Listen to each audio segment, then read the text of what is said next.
अस्सलाम वालेकुम नाज़रीन, मैं हूँ शाहिद अब्बासी। अभी मैं मौजूद हूँ NA 118 में।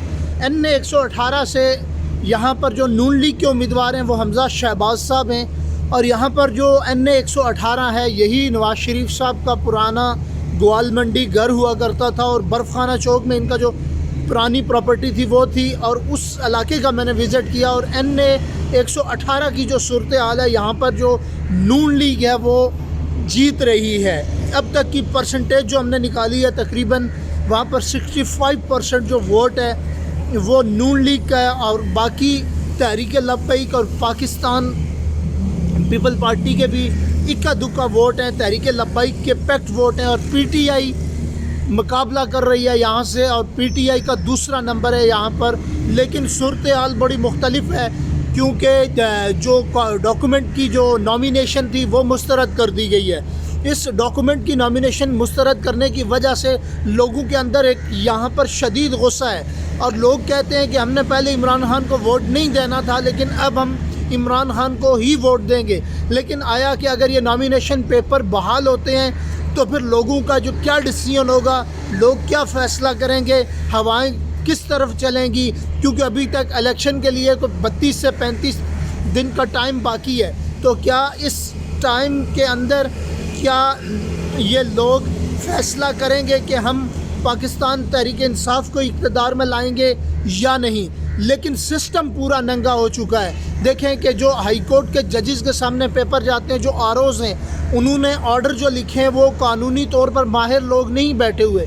उन्होंने जो ऑर्डर लिखे हैं वो ऑर्डर मैंने पढ़े, किसी ने RO ने लिखा हुआ है कि ये जो उम्मीदवार है इसके डॉक्यूमेंट जो मुस्तरद हो रहे हैं ये इस वजह से हो रहे हैं कि इसके ऊपर फ़लाँ मुकदमात हैं। लेकिन कोई सज़ा याफ्ता मुजरम इनमें नहीं है कि हम कहें कि फ़लाँ शख्स सज़ा याफ्ता था, इसके ख़िलाफ़ ये जजमेंट आई थी, लिहाजा हम इसके डॉक्यूमेंट मुस्तरद करते हैं। लेकिन अगर हाई कोर्ट के जजेस जो इनके ख़िलाफ़ स्टेटमेंटें दी हैं ROs ने उड़ा देते हैं तो फिर खैर बहाल हो जाएंगे। आलमोस्ट जो 40 से 50% लोग हैं या 60% लोग हैं ये बहाल हो जाएंगे, बाकी जो बचेंगे वो सुप्रीम कोर्ट से बहाल हो जाएंगे। अगर हाई कोर्ट इन लोगों को मुस्तरद करती है तो वो जजेस के लिए भी मसला हाई कोर्ट के, फिर सुप्रीम कोर्ट बहाल करेगी तो उन हाई कोर्ट के जजेस के ऊपर भी तमाचा लगेगा कि आया इन्होंने जो है तो ये डॉक्यूमेंट किस बिहाफ पे क्या एलिगेशन लगाकर तो मुस्तरद किए हैं। लेकिन हाई कोर्ट ये फ़ैसला बड़ा देख कर देगी, सोच कर देगी, बड़ा इसके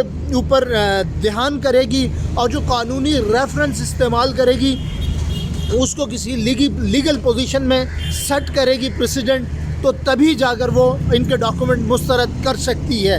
अदरवाइज़ ये हाई कोर्ट से ही लोग जो ROs के ऑर्डर्स हैं ये उड़ जाएंगे और लोगों को वापस इलेक्शन में बहाल किया जाएगा।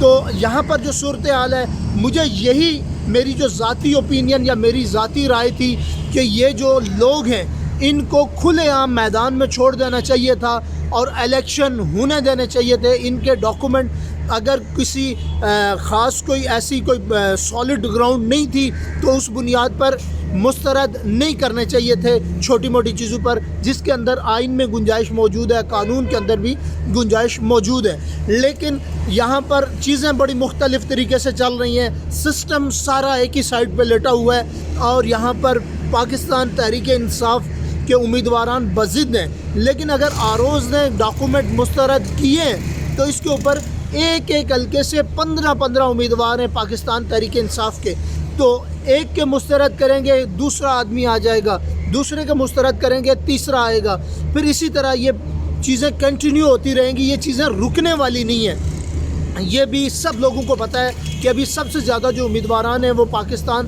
तहरीक इंसाफ से हैं। लेकिन ये जो डिसीजन आ रहे हैं ROs की तरफ से या अदालतों की तरफ से, चीज़ें मुस्तरद हो रही हैं, इमरान खान को के डॉक्यूमेंट मुस्तरद हुए हैं, ऐसी सूरत हाल में लोगों के अंदर मज़ीद जो है ये आग बढ़ रही है, और मज़ीद वो इसके अंदर फ्रस्ट्रेशन का शिकार हो रहे हैं, दुखी हो रहे हैं, और मज़ीद उनको नाउमीदी हो रही है रियासती इदारों से। तो रियासती इदारे अगर कानून और आइन के मुताबिक काम करेंगे तो मेरा ख़्याल है कि कुछ ना कुछ मुल्क के अंदर बेहतरी हो सकती है। अदरवाइज़ अगर फ्री एंड फेयर इलेक्शन ना हुआ तो ये मुल्क आगे भी 2024 के बाद भी ऐसे ही लंगड़ाता हुआ बेसाख्ता बेसहारा इसी तरह چلے گا، لیکن یہاں پر جو صورتحال ہے بڑی مختلف ہے. ابھی کیونکہ یہ جو فیصلے آ رہے ہیں اوپر ہو رہے ہیں، وہاں سے جب نیچے گراؤنڈ پہ آگے پوزیشن دیکھتا ہے تو انسان کی عقل دنگ رہ جاتی ہے کہ لوگ کس کرب سے گزر رہے ہیں، لوگ کس مصیبت سے گزر رہے ہیں.